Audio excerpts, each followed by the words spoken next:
Hello and welcome to episode 33 of Within the Boggart Wood and the first episode of 2025. I hope you all had a fantastic break over the Christmas and New Year, though if you're anything like me, it already seems to be a dim and distant memory. There's just a couple of project news items before I start with my first story. As mentioned in the last episode, I've now closed the project Patreon page for reasons I won't go into here. So again, I'd like to thank everyone who gave that extra bit of support to the project while the Patreon was running, as it secured the hosting of the podcast for another year. Now, if anyone does wish to lend a little financial support to myself and the project, I've set up a much simpler Buy Me a Coffee app on the community page of the main website. Any and all support is gratefully received. The second bit of news is that over the Christmas break, I managed to get all of the podcast episodes onto YouTube as video content. So for those who don't like podcasting platforms, or just prefer YouTube, the whole back catalogue is now available there. YouTube also brings me to my third news item. In the podcast episodes I've done so far, I get the most feedback over investigation content, and my written articles detailing photography on the Within the Boggart Wood website get regular views. With that in mind, I'm in the process of setting up a side project, which I'm calling Bare Bones Investigating Claims of the Paranormal. This will remain part of the Within the Boggart Wood project and will run alongside the podcast. The aim of Bare Bones will be to, as you might expect from the title, investigate paranormal claims, with an initial focus, however, on the tools of the ghost hunting trade rather than the locations themselves. So I'll be expanding on the photography elements of what I've already done and taking an honest, hard look at the methods used by ghost hunters and paranormal investigators alike. These investigations will be much more visual in nature, and as such will likely focus on video rather than audio content. For those interested, please keep an eye on the Facebook page and Blue Sky for any updates. Finally, before I crack on with the episode, I'd like to put a call out for listener experiences. If you've had any ghostly experiences or strange encounters you'd like read out on the podcast, please get in touch. It'd be grand to have listener stories to include once again.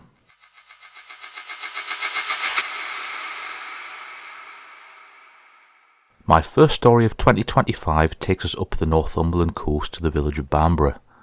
Bamburgh is best known for its castle, one of the most spectacular examples in the UK, which in itself has over recent years come to greater renown through TV series such as The Last Kingdom.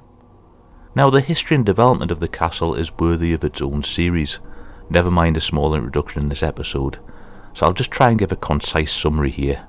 What I would recommend though is that anyone interested in the archaeology and history of the castle should check out the Bamburgh Research Project, which has been investigating the castle and its environs since 1996. I'll put a link to their website in the episode description.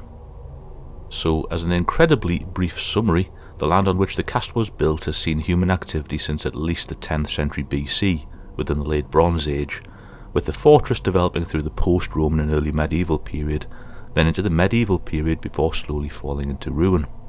The castle was deemed ruinous and uninhabitable in 1704 when Lord Crewe acquired it.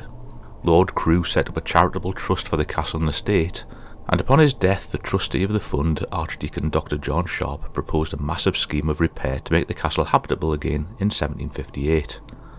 Throughout the 18th century, the charity also strove to develop education and essentially look after folk in the local community, including selling corn to the poor at a subsidised rate and the employment of a surgeon and nurse again to tend to the poor of the community.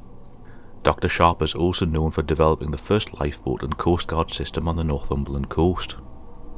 In 1894 the castle was bought by William George Armstrong, industrialist and philanthropist, who in turn began developing the castle into his own vision of what a grand castle should look like. He spent over £1 million and 10 years rebuilding and restoring it, and the castle has remained in the Armstrong family since. As well as such a rich history, the castle has also a good amount of folklore attached to it, as well as of course some ghost stories. Perhaps the most well known of these stories attached to the castle are the Pink and the Green Ladies. The tale of the Pink Lady is a traditional ghost story, an unnamed and beautiful Northumbrian princess who once lived in the castle and who once fell in love with a local boy who naturally her father disapproved of. Hoping that she'd lose interest, her father, lord of the castle, sent the boy overseas. Now at this point, it depends on the version of the story being told, but either the boy is reported killed on his journey or is reported as having married someone else. and the princess falls into a deep state of depression and spends her days hiding in her rooms. Thinking to break her out of this poor state, her father then ordered a new lovely pink dress made for her, but once clothed in the new dress, the princess made her way up to one of the tallest towers of the castle and threw herself off to her death on the rocks below. Legend states that a sad spirit can be seen every 7 years wandering the halls of the castle before appearing on the beach and looking wistfully out to sea. The Green Lady, otherwise known as Green Jane, again is a traditional ghost story. Jane was said to be a poor young woman from the village who'd been sent to the castle to beg for food. Bringing her baby with her and wrapped in a bright green cloak, she was said to have approached the castle up the steep steps by the clock tower, but was turned away scornfully by the castle guards. The question remains, did she trip or was she pushed? But the tale tells us that the poor girl, baby in arms, fell down the stairs to their deaths, and even to this day there are occasional sightings of a green-clad figure falling down the steps, who vanishes when folk move to help her. Her shriek as she falls and the cry of the baby in her arms are said to be heard around the castle grounds on quiet nights.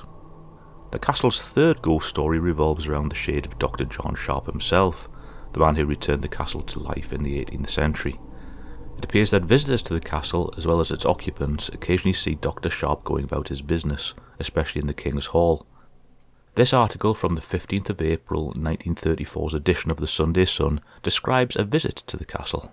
The article is titled Modern Home Life in an Ancient Setting, Lord and Lady Armstrong at Bamburgh Castle. I went to Bamburgh Castle to meet Lord and Lady Armstrong at home, and made the acquaintance of the ghost of an archdeacon and the wraith of the Pink Lady as well. Lord and Lady Armstrong, loved by a wide circle of friends as good companions, and spoken of by all acquaintances as genial personalities, are known to the world as philanthropists and humanitarians. During most of the year they live in a cottage on their estate at Rothbury, at the other side of the valley from their Cragside mansion, a mansion which stands empty and almost derelict, surrounded by beautifully kept grounds. This spring, for the first time in several years, they are in residence at Bamburgh Castle for 2 months, after their return from a holiday abroad, to allow Lady Armstrong to recuperate from her recent illness. During the summer months it is rented in suites and rooms to visitors.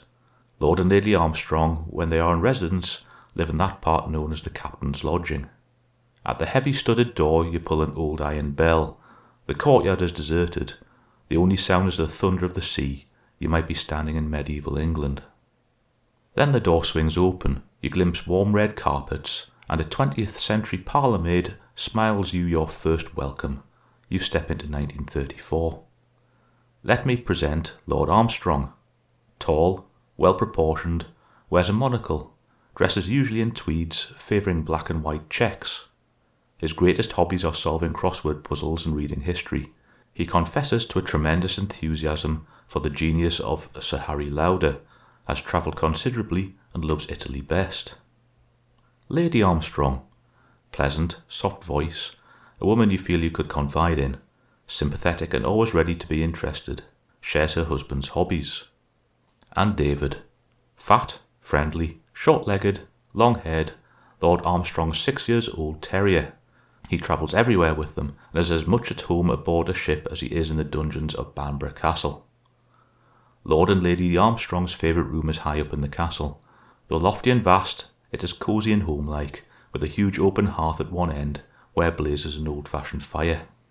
Here is a writing table, a bagatelle board ready for play, and books, a 3 feet square jigsaw puzzle picture half completed on an occasional table, newspapers and periodicals, a radio set, and flowers everywhere.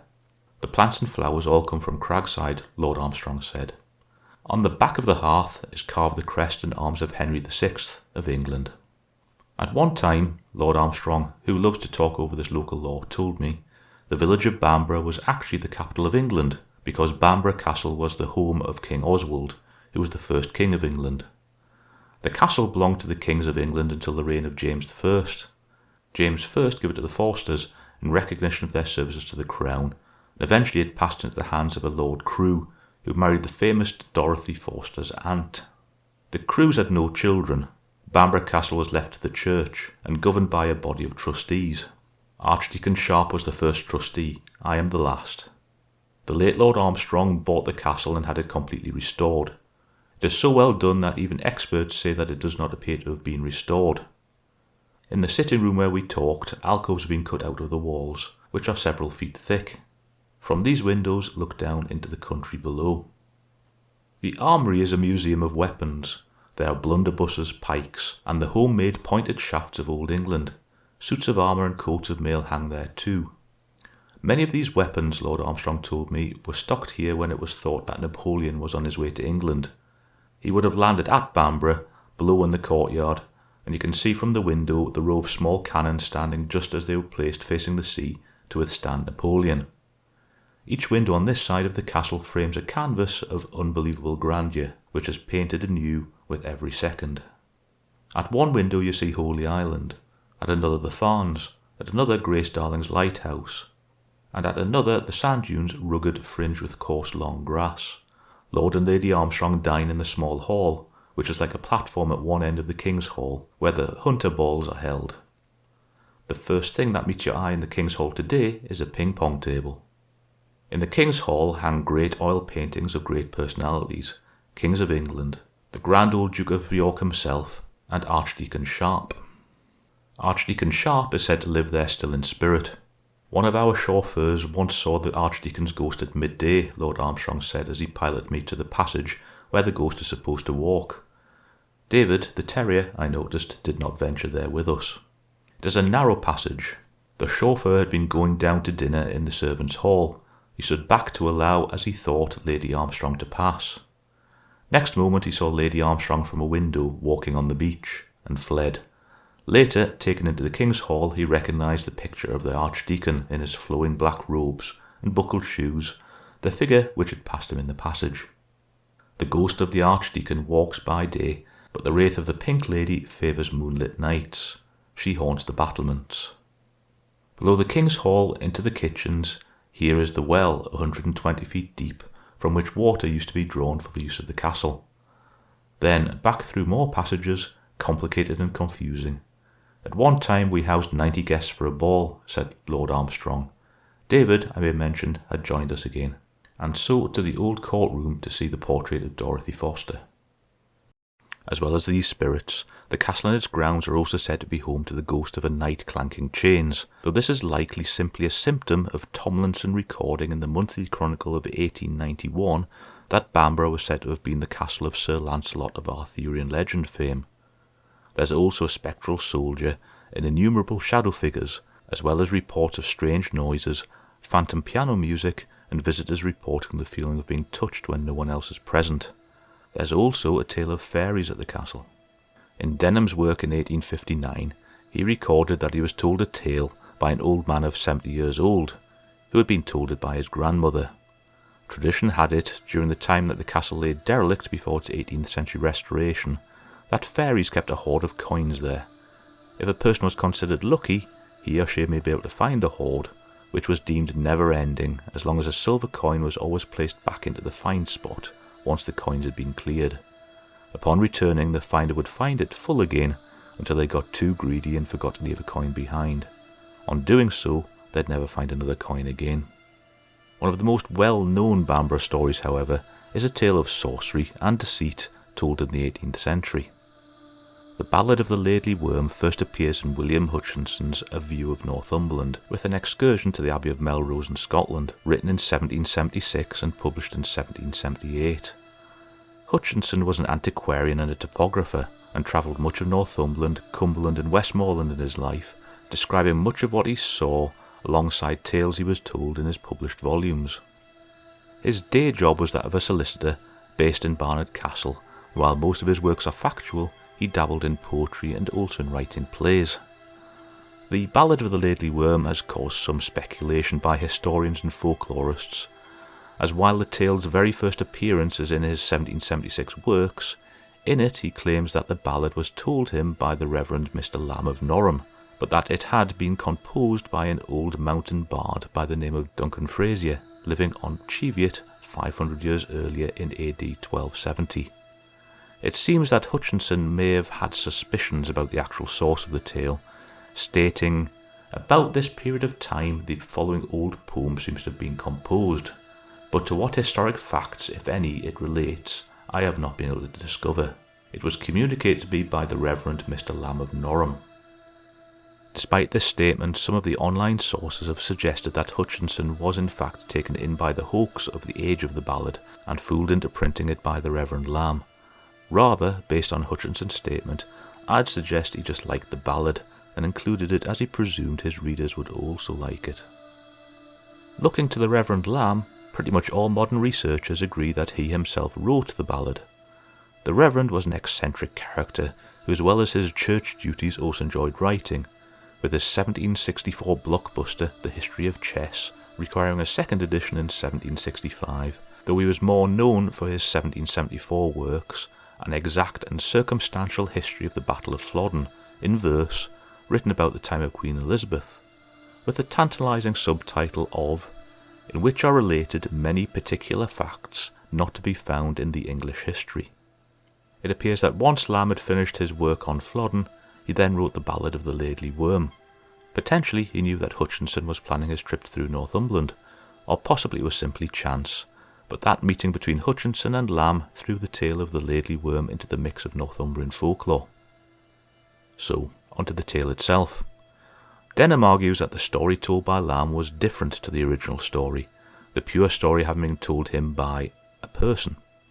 There's no other source other than a person mentioned, but Denham, writing 70 years after the original ballad was published, states, A long time ago, Bamburgh Castle was the residence of a witch stepmother, who from hatred and jealousy banished her lord's son beyond the seas, and changed his fair daughter into a toad, and this loathsome shape was to endure until her brother could return and dissolve the enchantment. This pure version suggests no worm involved at all, instead the beast in question being somewhat amphibian in nature. Lamb's story, though, entitled The Laidley Worm of Spindleston Huff, does actually include a worm. To give a little geographical context to the story to start, the Spindlestone Huff, mentioned in the title of the ballad, is an escarpment of the Great Wind Sill, some 2 miles west of Bamburgh Castle. On the escarpment there was the Bridle Rock, a pillar of stone which features in the story, often referred to now as the Spindlestone. There are the remains of a natural cave nearby, though by the turn of the 20th century the outer edge had been quarried away. Nevertheless, the cave is said in local legend to have been the home to the fearsome worm. Of course, a worm in the context of the story doesn't refer to an overgrown garden worm. Think instead a giant serpent, some might say legless and wingless dragon, with toxic breath. Laidley also doesn't reference a place. Instead, it's from the local dialect and means loathsome. Now back to the story. The tale goes that a long time ago, the king at Bamburgh returned to the castle from his travels, bringing with him a new wife, his previous wife having passed away leaving him 2 children, grown up to be young adults by the time they developed a new stepmother. The king's son, named Child Wind, was abroad on many adventures, but the king's daughter, named Margaret, was a beautiful and kind soul and welcomed her new stepmother with open arms. One of the visiting lords, there also to greet the king and the new queen, commented out loud that Margaret was unsurpassed in beauty and worth, but the new queen, overhearing the comment, grew jealous and replied with a curse, declaring that the princess would be transformed into the shape of a loathsome worm and would remain so until her brother returned from overseas. Obviously not really believing this, laughing, the princess retired to her bed, unaware that her new stepmother was a witch, and in the morning found she had fallen under a foul enchantment and had indeed transformed into the worm that the witch had promised. Escaping to the countryside, the princess took refuge in a cave on Spindlestone Huff, and it was said that nothing could grow within 7 miles of the cave as she was so venomous.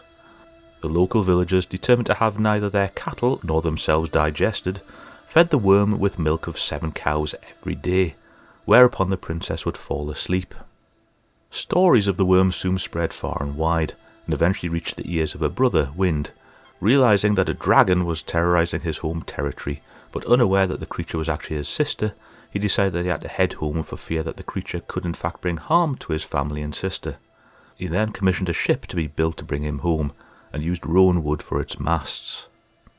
Hearing that Wind was on his way, his stepmother gathered a coven of witches around her and ordered them to use their dark magic to sink the ship.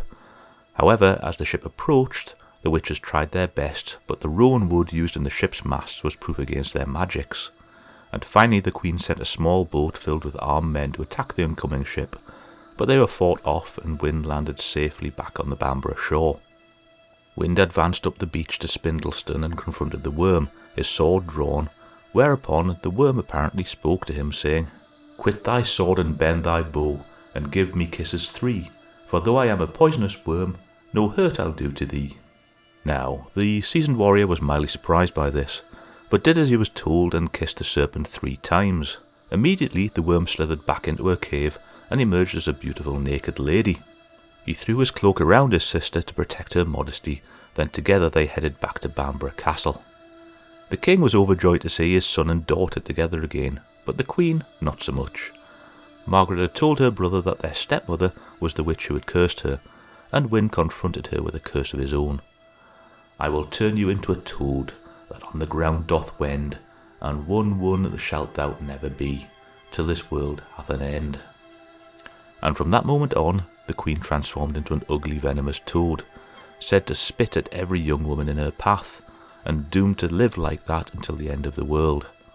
In fact, the toad is still said to live in the bottom of Elmund's Well, which incidentally is part of the Bamburgh Research Project's archaeological excavation area, so it'll be interesting to see if the site photography shows any amphibious forms fleeing the scene.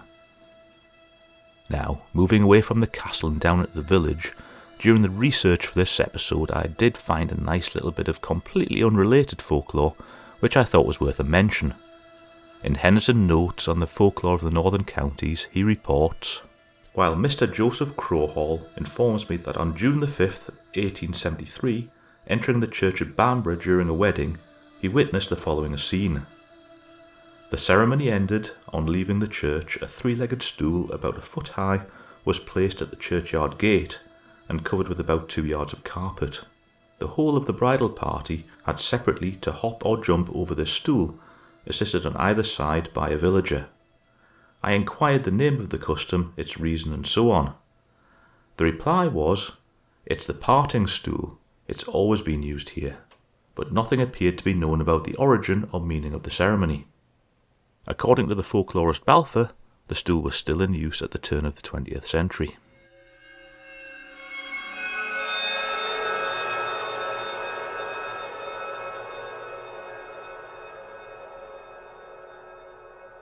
Today's first from the archive story comes from the Newcastle Courant, dated Saturday 20th of May 1893, and is entitled Saved by a Ghost. I tell the tale as it was told to me. There had been a period of distress among the farmers. The oats had failed, the hay had been drowned by the weather and the floods, the cattle had scarcely anything to eat, there was something like starvation in the dales. The curate had collected a subscription in the lower country, and was himself taking about the money to the different farms, but the distances were so great that he was sometimes kept till quite late at night. One evening on his outward journey he suddenly became aware of a figure moving beside him, and in the gloaming he recognised his brother who had died some time before. He was too awestruck for any words, and after keeping by his side for some distance over the lonely moor, the silent figure disappeared. He noted down the time and the vision, but nothing occurred to throw any light upon it. Some years after, he had taken the duty at a jail at another part of the country, and one of the prisoners, being under sentence, desired to make a confession to him. He told a number of crimes, and ended with, "I was very near once taking your life, sir. It was in that bad year. I heard how you went carrying money about in those lonesome dales. I hid behind the big boulders on the brown moor. I seen you coming up and waited till you should be near enough, but that night you weren't alone."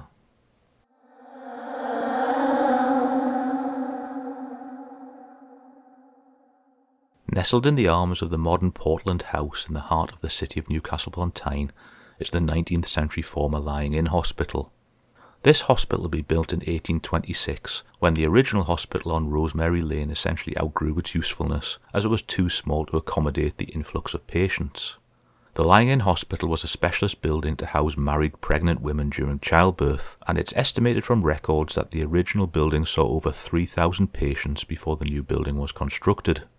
The new building had been designed by the renowned architect John Dobson, who waived his normal fee to see the building constructed.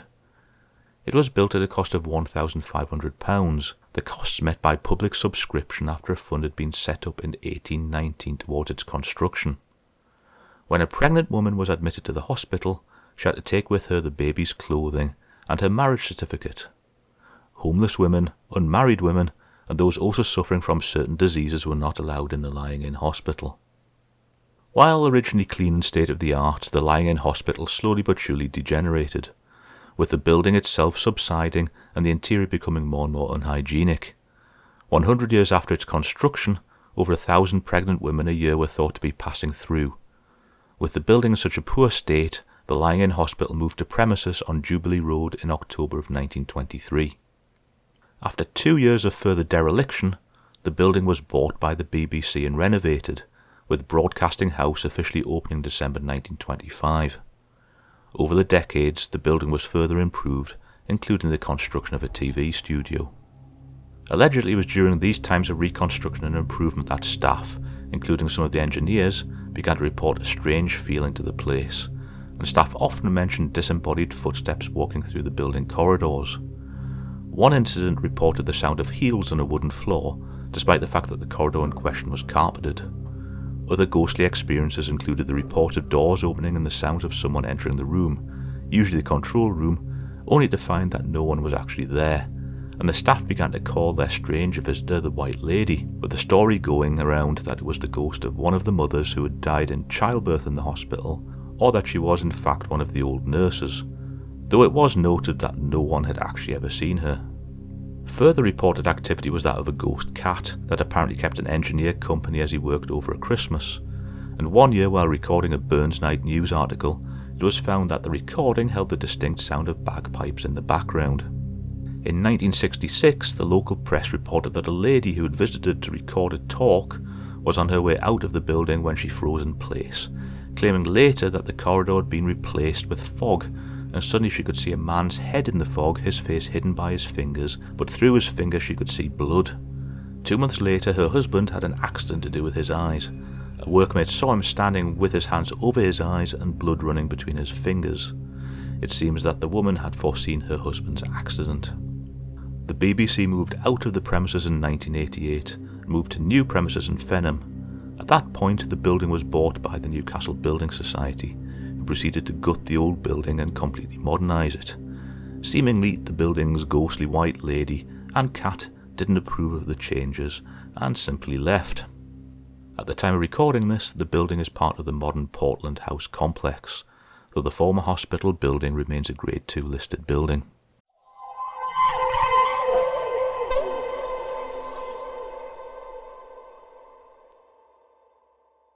To finish this episode off, we're going to have a second from the archive story. This story is actually from the same newspaper as the previous article, and takes us back up the coast to Bamburgh. The article is titled A Tale of the Bamburgh Coast by Wilton Howard. There are probably but few of my northern readers who are unacquainted with that picturesque portion of the Northumberland coast that lies between Holy Island and the stately castle of Bamburgh, and need not therefore pause to attempt to describe its varied charms. Many years ago, during a tour I was making through the border country, I chanced to visit a tiny hamlet situated some few miles north of Bamburgh, and being struck by its wild beauty, I determined for a time to rest amongst the simple fishermen who formed its sole inhabitants. And it was in this lonely spot that I met with the somewhat startling adventure which is the subject of my present story. The reason for choosing so quiet a place, and indeed for wasting time in idle inactivity, has nothing to do with this story. It may, however, be as well to state that I had but recently passed through a great sorrow, and that for the time all seemed dark and gloomy.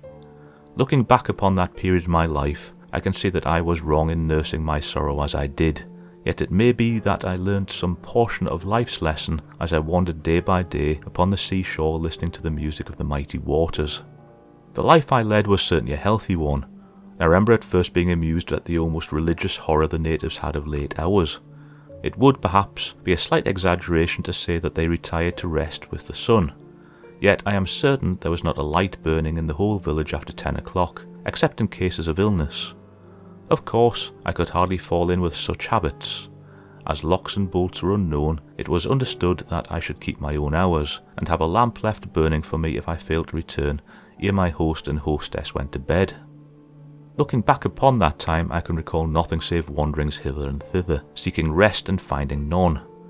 Often I would stay out late into the night, and watch the moonlight play upon the restless waters, which were not more restless than the spirit within me, while at other times I should hasten away over the hills, vainly trying to lose my sorrow in utter weariness.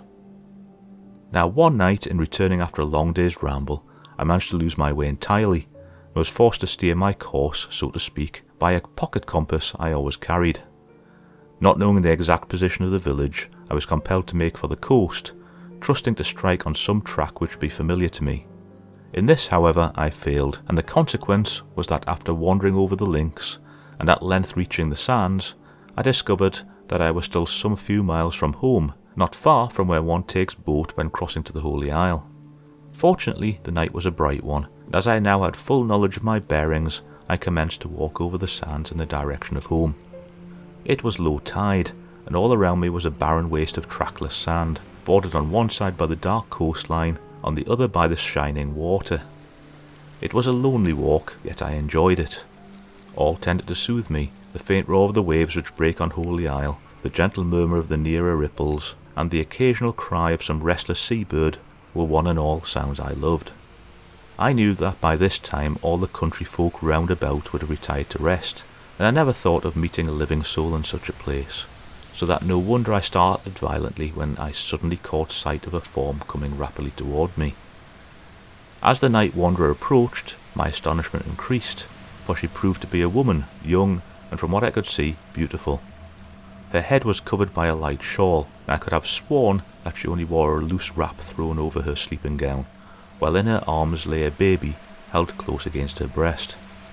I have confessed that at first I was startled by the woman's sudden appearance. My second feeling was a fear lest my presence should frighten her, and so strong was this idea that I never paused to wonder what could be her errand in that lonely spot and at such an hour. Apparently my anxiety was needless, for though I passed close to the woman, and though, as I have said, the night was by no means dark, I am convinced that she never saw me, never moved her eyes, which were fixed upon the distant sea. No sooner had she passed me than I blamed myself for having let her do so, for my thought flashed across my mind that the girl was a somnambulist, and therefore unaccountable for her actions. There had been nothing wild or unnatural about her to suggest madness, while everything seemed to point to her being a sleepwalker. I remembered having once seen a college friend who had been overworked in the same condition. He had come into my room and had behaved so rationally that it was some time before we discovered the truth. All the tales I have ever heard of people suffering from somnambulism came back to me, and I immediately determined to return so that I might attempt to lead the wanderer back to her home. I remember too wondering how on earth I was to discover where she had come from, for I knew that it would be dangerous to wake her at such a moment and under such alarming circumstances. Imagine my astonishment upon turning round to discover that the woman had disappeared. To say that I was puzzled and alarmed would be to express myself but feebly. There was no shelter of any kind at hand, and though I had passed a second to think, I was certain that I had not wasted sufficient time for it to have gone many yards. Well, I strained my eyes, I hunted about, I shouted as loud as I could, yet all to no avail, and at length I was obliged to resume my walk, pondering as I went upon my strange adventure. Unaccountable as it all seemed, I kept my first idea of somnambulism, and at length came to the conclusion that I have paused longer than I imagined, and that having miscalculated the distance one could see in the uncertain light, I had so missed the object of my search, who might have sank down upon the ground, overcome by drowsiness, and so rendered my task the more difficult. I was terribly unhappy about the girl's fate, and determined upon reaching my lodging to call my host and get together a rescue party, though I tried to obtain relief from the thought that possibly the girl would return of her own accord, as I have often heard of people doing under like circumstances. As luck would have it, upon my arrival I found the fisherman's wife sitting over the fire. I had forgotten for what reason, and to her I told my story. The good dame was not in the least alarmed, only glad at my safe return. I should have said that, though northern fishermen generally, as no doubt my readers are well aware, are superstitious to an extraordinary degree, and firmly believe in all sorts of uncanny tales, so that I was hardly surprised by the following story. "Why, sir," began the old woman, I cannot attempt to give her quaint language or pretty dialect. "It was no sleepwalker you met. We simple folk have something better to do than that. Sleepwalking indeed. There be too much walking and working in the day for that. No, I ken right enough what it were you met. I tell you it were a ghost, a spirit from the dead. A ghost, I repeated, somewhat scornfully. Yeah, a ghost, and why not, answered the old woman almost angrily. Then she continued more quietly. And what be more to the point, I can tell you whose ghost it were that you saw. You say you be going to sit up for a wee while, then sit you down by the fire and light your pipe while I tell you about the girl who you met on the sands. Though why you go to such uncanny places by night I can't make out, if I may make as bold as to say so. Well, sir, it's much of it just the old story. We fisher wives could tell you many a one, where there's hardly a soul in the place but has lost some loved one at sea. Here it be a father or a husband that be gone, and there be a brother, a son, or a sweetheart. We live near the sea, and we live by what it gives us. The children they play by it, the lads they long to gan in the boats with the men, yet for all that it be often a cruel friend. I sometimes call it the great graveyard where the sailors all sleep, but my good man he always answers, better there, my lass, than in the churchyard, with the earth a-pressing one down with never a sound of the sea, or the breeze to freshen up one bit. My old man, he always says he hopes when his boat is done for, he means himself, she'll fight it boldly to the last and go down like a good one. Well, it's a story you want, and here it be. Grace. She never had another name. She were picked up from a boat as she went ashore nigh at hand, was out and out the bonniest lassie in the village. She was always a quiet, fanciful, dreamy child, that we all loved her.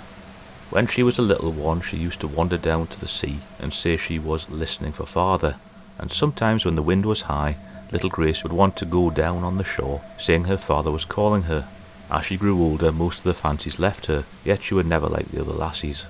Always kind and always beautiful, no wonder all the lads were mad for love of her. Grace were gentle with them, not playing with one first and then another, as other girls would have done, yet she kept them off, all save one, who she loved truly. Such a bonny pair as they were. Willie Dalesman was a fine young fellow as ever sailed to sea, and before long we all knew that those two were to be married as soon as they had saved the money.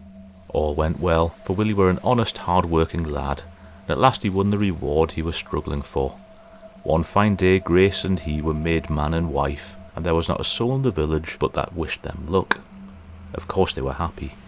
Why, there were never been such a loving pair, never a wrong word or look between them.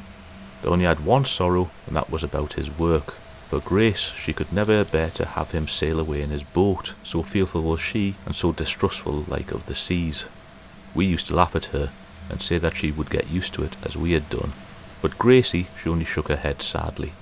Well, at last, Willie saw that his work was making his wife grow sad and anxious, and he made up his mind that he'd give up the sea. About this time their child were born, and it seemed to draw those two closer than ever. She were proud of her child, and so were he, but not as proud as he was of his wife. What a picture them three made, to be sure. You must forgive me, sir. I never can think of it without weeping, though I've seen trouble around me all my life. It were all so sad. It happened this way. The boats went out one evening just like they always did in the herring fishing season. That night a big wind got up, and all next day the wee women were watching for the boats. They held off for a while, then the lads thought they could run in. What a time we had. First one and then another came in with a bit of sail they dared put up. I can tell you it took a steady hand to steer them. Yet they all came safe at last, all save Willie Daleman's boat. Do you think we could go home at such a time? No, not we. We just huddled together like a lot of bens and waited. Well, of course, Grace, she were there, and suddenly she cried out, "There she is! There's Grace!" For her husband had named his boat after her. Sure enough it was Willie's boat, and as she came nearer we could see something was wrong as she was running up north, yet towards land. We followed her. Grace was ahead of us all, I mean the girl, hoping to save him and the lads as she ran around, as we saw she must. Well, it were not to be, for when she got nigh to where you were tonight, sir, she suddenly went down. Next morning we picked up the bodies of the lads, but Willie was never found. When Grace saw the boat go down, she just gave one cry and then she seemed sort of dazed. We took her back to the village, though she sadly wanted to stay out by the sea, and she sat in this very room for a while. After a while she said something about going home to get supper ready for Willie, and nothing could keep her. Poor lass, she was never the same again, though she tended her baby finely. All the old fancies came back, and often she would get up saying, "Husband is calling for me," so that we dare not leave her. One night, however, the woman who was with her fell asleep, and when she awoke, Grace and the baby were gone. No, sir, we never found her, but I make no doubt she heard him calling and went to her husband, though what the end was we never knew. Now, sir, am I not right when I tell you that there was no sleepwalker you met, but the ghost of our poor Grace? I must confess that the sad story of poor Grace both touched and impressed me not a little, yet for all that I was not ready to accept the theory of the ghost, and still imagined that the woman who had so startled me must have been a living being, though as to her object in wandering over those lonely sands I was still in the dark, unless, indeed, my first idea had been correct. For a few days I tried to forget the subject, yet 'twas often in my mind, and on one or two occasions I wandered over the same track, half expecting to meet that lonely being again, and determined, if I ever did so, to stop her at any cost. Nothing, however, happened. I was at length forgetting the subject, when I chanced one day to hear the same story of the fate of Willie Dalesman and the mysterious disappearance of his young wife, as my hostess had told me. This, I suppose, again awoke my interest, and that night I determined to try an experiment which occurred to me, although I could hardly help sneering at my idea. My plan was simply to hide near the spot where I had been told that sad scene took place, and to see for myself whether anyone visited the place or not. I believe I had some wild idea that Grace herself might be hiding away from her friends, although I should have remembered that by this time her child could no longer be a babe such as been carried by the woman I had seen. Of course there was no difficulty in carrying out my design, and by 10 o'clock on a certain night I was sitting among some rocks keeping an anxious look, yet hardly expecting to be rewarded for my self-imposed night watch duty. I must not pause to describe either the scene or my own feelings. Sufficient be it that I waited and watched patiently.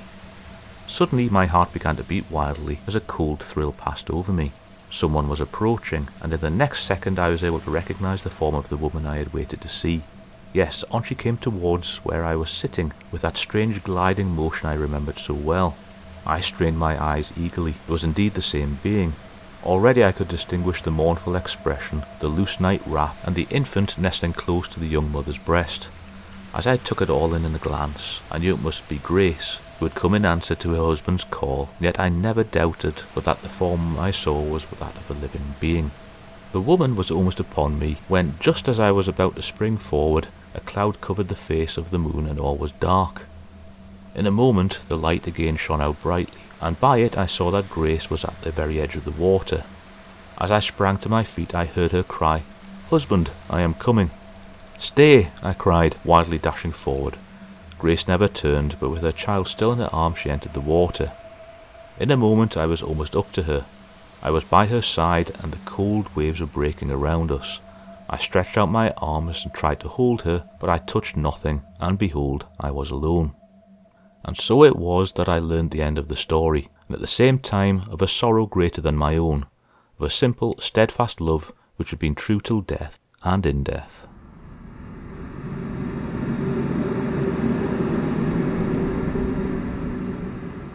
Until next time, stay safe and stay spooky.